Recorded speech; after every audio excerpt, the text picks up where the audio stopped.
Hello everyone, আসসালামু আলাইকুম। সবাই কেমন আছেন? আশা করি সবাই ভালো আছে। আজকে নতুন ভিডিওতে সবাইকে স্বাগতম। তো আজকে সকাল সকাল চলে আসলাম নতুন আইটেমে কোনো কিছু। তো এটা কিন্তু নতুন বলতে না পুরাতনই, তারপরও নিত্য নতুন যেহেতু ওরা প্রতিদিন সকালবেলা রান্না করতে হয়, তো সকালবেলা প্রতিদিনের রান্না কিন্তু নতুনই হয়। তো আজকে হচ্ছে সাথে আলু চিকন করে বলে নিলাম, সাথে রয়েছে পাঙ্গাস মাছের পেটি আর মাছ দিয়ে বরবটি দিয়ে আলু রান্না করব। তো প্রথমে পেঁয়াজটা ভালো করে কষিয়ে নিলাম। তো এ পর্যায়ে দিয়ে দিলাম মাছের পেটিগুলা। তো পেটিটা একটু নাড়াচাড়া করে নিয়েছি।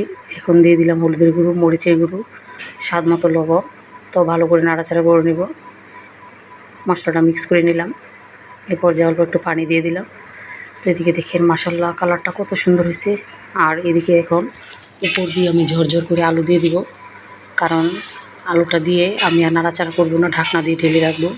ঢেকে রাখার পরে ঢাকনা খোলার পরে দেখা যাবে সুন্দর একটা গ্রান বের হয়েছে, আর কালারটাও খুব সুন্দর হয়েছে। তো এখন দিয়ে দিলাম কাঁচামরিচ। তো এই পর্যায়ে আমি একটা ঢাকনা দিয়ে ঢেকে রাখবো। তো 10 মিনিট পর চলে আসলাম। এদিকে দেখেন আমার আলু সিদ্ধ হয়ে গেছে, প্লাস পানি উঠছে অনেকটুকু। তো এখন আবারও নাড়াচাড়া করে দিলাম। তো আবারও ঢাকনা দিয়ে ঢেকে রাখবো। তো এদিকে দেখেন পানিগুলো আস্তে আস্তে কমে যাবে। তো এদিকে দেখেন আমি আস্তে আস্তে নাড়াচাড়া করতেছি, যেহেতু এটা হচ্ছে মাছের পেটি আর আলুগুলো খুলে গেলে ভালো লাগবে না। তো মাছের পেটি এভাবে রান্না করলে কিন্তু দারুণ মজা। তো পেটিটা ভুনা করা শেষ। মাশাআল্লাহ দেখেন কালারটা কত সুন্দর হয়েছে। তো আমরা একটু ঝাল খাই, ঝাল খাইলেও মানে খুবই ভালো লাগে আমার কাছে। মোটামুটি ধরনের আমার বাচ্চারাও খায়, ছোটো মেয়েটা বাজার সবাই খায়। তো এদিকে আমি আস্তে আস্তে মাছের পেটিটা নামিয়ে নিব। তো রান্না করতে আমার কাছে খুবই ভালো লাগে। আর পাঙ্গাস মাছ কিন্তু আমার রেগুলার বাজারে গেলে প্রতি সপ্তাহে একদিন শুক্রবার দিন আমার পাঙ্গাস মাছ আনতেই হবে। না হলে আমার বড় ছেলেটা মানে কান্নাকাটি করে, সে কাঁটাওয়ালা মাছ বেছে খেতে পারে না। তার জন্য একটাই সমস্যা, অন্য মাছ আমরা খেতে পারি না। তো এদিকে দেখেন পেটিটা ভালো করে উঠিয়ে নিলাম। তো আমার মাছের পেটি ভুনা করলে ছোটোবেলার কথা মনে পড়ে যায়। ছোটোবেলা যখন আমরা ছোটো ছিলাম, আমার মা যখন এইভাবে পাঙ্গাস মাছের পেটি ভুনা করতো, তো চুলার পাড়ে আমরা বসে থাকতাম সব বোনেরা মিলে, কখন হবে, কখন খাবো। তো আগে কিন্তু আমাদের অনেক অভাব ছিল, যেহেতু আমাদের ভাই নেই। আমি বাবার বড় মেয়ে, আর আমার বাবা ছিল কৃষক, কৃষিকাজ করে নুন আনতে পান্তা ফুরায়, আমরা একটা কথা শুনেছি। তো ওই রকমই, তো কষ্ট মষ্ট করে আমাদের দিনটা চলে যেত, কিছুই করার নাই। তো সেই তুলনায় এখন আলহামদুলিল্লাহ প্রতি সপ্তাহে আমরা মাছ আনতে পারি, বাচ্চাদের খাওয়াতে পারি। তো আগে কিন্তু এরকম ছিল না।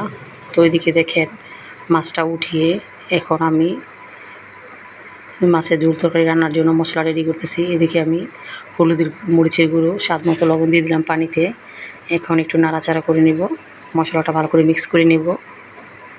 তো ফাইনালি চামচ দিয়ে নাড়াচাড়া করে মশলাটা মিক্স করে নিলাম। তো এভাবে মশলা মিক্স করলে ভালোই লাগে রান্না করে, বা রান্না করে খেতে। কড়াইতে দিয়ে দিলাম তেল, এ পর্যায়ে দিয়ে দিলাম পেঁয়াজ। তো পেঁয়াজটা দিয়ে ভালো করে নাড়াচাড়া করে মশলাটা দিয়ে দিব। তো মশলা আগে মানে এভাবে আগলা বানিয়ে নিলেও রান্না করলে ভালো লাগে, আবার পেঁয়াজের সাথে কষিয়ে নিলেও ভালো লাগে। তো কষানো অল্প হওয়ার পর আমি এই পর্যায়ে দিয়ে দিলাম আলু আর বরবটি। তো আজকে কিন্তু মশলাটা বেশি কষাই নাই, যতটুকু ঝোলের পানি ছিল মশলাতে সবগুলো দিয়ে আমার তরকারি কষানোটা হয়ে যাবে। তো এখন একটি ঢাকনা দিয়ে আমি ভালো করে ঢেকে রাখবো।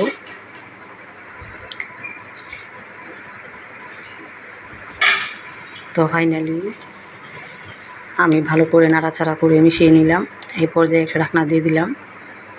তো সিলভারের ঢাকনা দিয়ে রান্না করার সময় হাতে কিন্তু গরম লাগে, এই কথাটা আমার সবসময় মনে থাকে।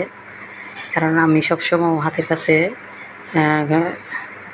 কাপড় রাখি, কারণ কেননা মানে লুসুন বা কাপড় যেটাই দিয়ে বলেন, ওইটা দিয়ে ধরলে হাতে গরম লাগে না। তো এটা আমার আগে অনেক ভুল হতো, আমি অনেক সময় হাত পুড়ে যেত, কিন্তু এখন ওরকম হয় না, আমার অভ্যাস হয়ে গেছে। তো এদিকে দেখেন আমার বরবটিটা কষানো হয়ে গেছে। এখন মাছগুলো দিয়ে দিলাম। তো মাছগুলো দেওয়ার পর এখন এই পর্যায়ে দিয়ে দিব ঝোলের পানি। তো প্রতিটা মাছ উপর দিয়ে দিচ্ছি, কারণ বেশি নাড়াচাড়া করবো না, তাহলে মাছটা খুলে যাবে। তো ঝোলের পানিটা দিয়ে দিলাম। দেখেন কালারটা কত সুন্দর দেখা যাচ্ছে। আমি কিন্তু এখনও নাড়া দিইনি, আস্তে আস্তে এক সাইড হলুদ আর এক সাইড পানির মতো কালার। তো পানিটা একটু বেশি দেওয়ার কারণ হচ্ছে আলুটা, আর আলু কিন্তু সবগুলা ঝোলের পানি শুষে নেবে। তো এদিকে দেখেন আমার রান্না বান্না সব শেষ, তো বাটিতে নামিয়ে নিলাম। এখন বাচ্চারা পরিবেশন করার পালা। তো আজকে আমার ভিডিওটি কেমন লাগলো কমেন্ট করে জানাবেন। যদি ভালো লাগে একটা লাইক কমেন্ট শেয়ার দিবেন। ধন্যবাদ সবাইকে।